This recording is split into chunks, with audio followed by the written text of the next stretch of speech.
Have you ever wondered if someone entered your life for a purpose?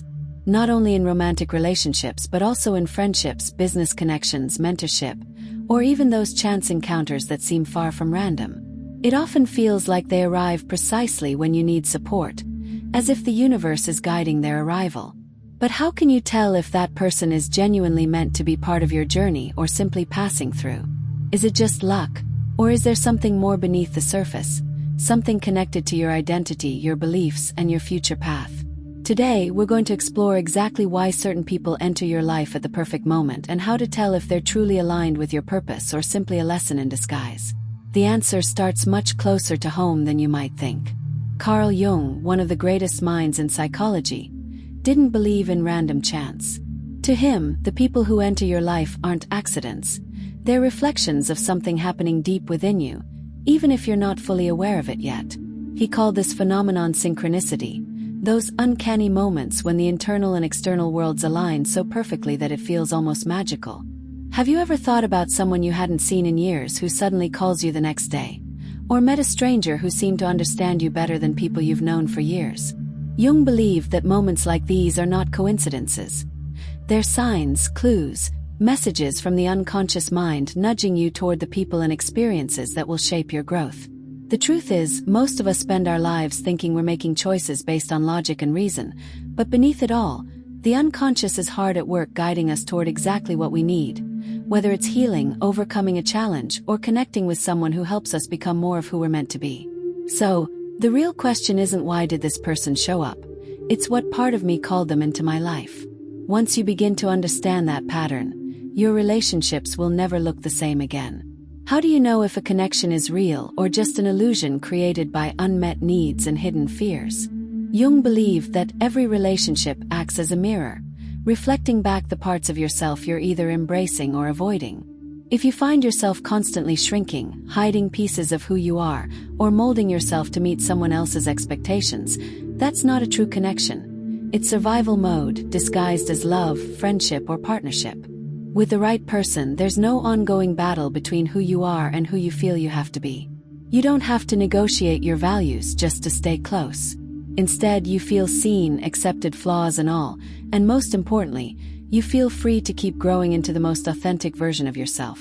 Jung called this the process of individuation, the journey of becoming whole, peeling away the mask society tells you to wear, and embracing your truest self. Here's the secret. When you're on the path of individuation, you naturally attract people who resonate with your truth, not because they magically appear, but because you finally have the clarity to recognize them and the courage to release those who no longer belong in your life. Think about it. How often have you held on to relationships that drained you, where love felt transactional, and simply being yourself was never enough? That's not connection. That's attachment born from fear. Real connection invites you to be who you are without losing yourself. When you feel truly alive in someone's presence, without asking to become someone else, that's when you know you're aligned. Jung believed that your unconscious mind is always working toward balance, but when you ignore its messages, those signals don't just disappear. They grow louder. First, it might be subtle. You may feel restless or uneasy around certain people. Small moments of discomfort that you brush off as nothing.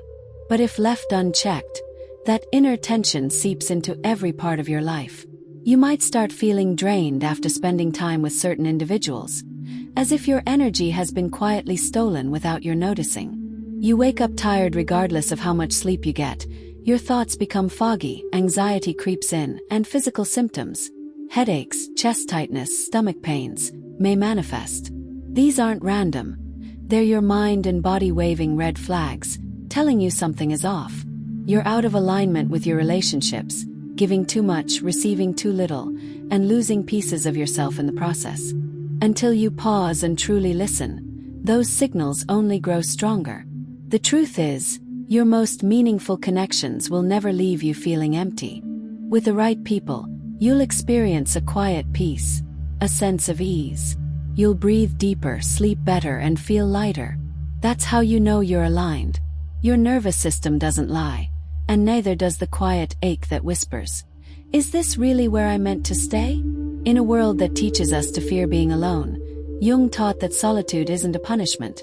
It's a sacred space, a place where you finally stop chasing, performing, and start hearing your own voice. Ask yourself honestly, when was the last time you sat in silence without reaching for a distraction? Can you enjoy your own company? Or does the quiet feel unbearable? Are you seeking someone to love you or someone to rescue you from parts of yourself you're afraid to face? The truth is, until you learn to feel whole on your own, every relationship will be built on need, not love. You'll keep trying to fill the emptiness with someone else's presence, but no matter how close they get, it will never be enough. Embracing solitude allows you to stop searching for someone to complete you and start becoming the person you were always meant to be. The kind of person who doesn't need love to feel worthy but is fully open to receiving it when it comes. That's when everything shifts. Not because you've finally found the right person, but because you've realized you are the right person. So before asking, when will the right one show up? Ask yourself, am I the kind of person I'd want to meet? When you become that version of yourself, the one who knows peace, walks through life whole, and is unapologetically authentic, you'll find that the right people naturally come into your life. You'll never have to chase them. Have you ever found yourself in a relationship where no matter how much you gave, it never felt like enough? You tried harder, gave more of yourself, yet still felt unseen and unappreciated, like you were constantly chasing approval. Jung would say, "This isn't about them, this is about you." It's your unconscious mind projecting hidden beliefs onto others. When parts of yourself, fears, insecurities, feelings of unworthiness, remain unaccepted, they don't just disappear. They show up in your relationships. You start attracting people who reflect those doubts back to you. If deep down you believe you're not good enough, you'll unconsciously seek out validation from those who can't give it or push away those who could. This is projection in action. Seeing not just others but the unhealed, unrecognized parts of yourself. Think about times you felt overlooked but struggled to see your own worth, or felt abandoned but had emotionally abandoned yourself. You might blame others for not loving you enough, yet secretly withhold love from yourself. These patterns aren't meant to punish you. They're here to wake you up. Until you face those unconscious beliefs and bring them into the light, you'll keep living the same stories, wondering why nothing ever changes. But once you recognize the projection, you reclaim your power. Healing begins when you realize that your worth isn't determined by how others treat you. It starts when you see your own value. When you do, everything shifts. You stop begging for affection, settle for less, or accept half-hearted love. Instead, you accept only what aligns with your true self because you know that what you accept internally will always shape what you attract externally. Now imagine standing in front of two doors. One is familiar, worn, with a handle that fits perfectly because you've opened it countless times. Behind it lies comfort, predictability, and the same old disappointments. The other door is unknown, untouched, with a strange handle beneath your fingers. Behind it is uncertainty, change, and the terrifying possibility that life could be better or worse. Most people choose the familiar, even if it hurts, because they fear the discomfort of transformation. Jung believed this is the great human tragedy, preferring suffering in the known over risking the unfamiliar. But every time you choose the old door, you're not just choosing the past, you're rejecting your future. You tell the universe, "I'm not ready. I'm not worthy." Yet, if you're brave enough to reach for that new door, something begins to change. Yes, it's terrifying at first, and it challenges every belief about who you are and what you deserve. But beyond that door lies freedom, the life you keep saying you want. Authentic connections, peace, love that doesn't demand you lose yourself. The question is, are you willing to endure temporary discomfort for lasting joy? Or will you stay safe, stuck in a life that doesn't fulfill you? No one can open that new door for you, only you can. Sometimes, the bravest thing is taking one trembling step toward the life you've been too afraid to claim. How many times have you ignored that faint feeling that something isn't right? Maybe it showed up as a tightness in your chest or a subtle anxiety before a phone call or saying, "I love you." And maybe you waited too long for it to be returned, convincing yourself it was just a phase. But here's the truth. Your mind might rationalize to keep you in familiar, even painful places. Your body and your intuition, however, never lie. Jung believed intuition is the language of the unconscious. its quiet whisper trying to guide you long before your conscious mind catches up. When you're with someone truly right for you, that voice doesn't scream warnings. It hums with calm. You don't feel like you're walking on eggshells or constantly questioning where you stand. Instead, there's peace, a feeling that this person is home, not a battlefield. Real connection isn't about intensity, drama, or highs and lows. It's about ease, space to breathe, and being fully yourself without fear of rejection. Love that endures doesn't demand suffering.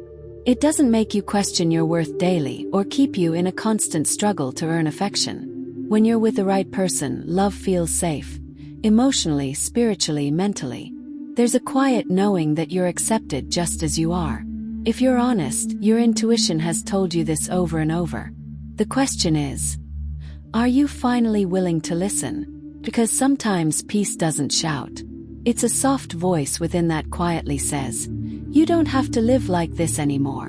And when you choose to trust that voice, that's when everything begins to change. If there's one truth we all need to face, it's this. You cannot attract what you aren't ready to hold. Many hope someone will come along and make them feel whole, but love doesn't work that way. Until you heal the parts of yourself that feel unworthy, until you stop seeking someone to fill the voids, every relationship will reflect your own unfinished business. You'll either chase those who can't love you back or push away those who could because deep down, you don't believe you deserve them. Jung believed we don't meet others by accident. We meet them when we're ready. Ready to see their lessons, the mirrors they hold, and the truths they reveal about your inner world. That's why healing isn't something to do after you find love. It's a prerequisite. When you become the most authentic version of yourself, embracing every scar and flaw, you stop needing love to complete you. You become love itself. From that place, the right person doesn't complete you. They simply come home to you because you're already whole. So ask yourself, am I waiting for someone to save me? Or am I becoming the person who no longer needs saving? When you truly come home to yourself, confident, peaceful, and authentic, love will walk through the door effortlessly. If these words resonate with you today, maybe it's no accident. Perhaps it's a quiet reminder that before searching for the right person, you must first become the right person for yourself. I invite you to pause and reflect. Are you still waiting for someone to make you feel whole, or are you ready to stand tall in your own light, knowing that you are already enough? If so, love will find its way to you when you're truly ready, because the most important relationship you'll ever have is the one you have with yourself.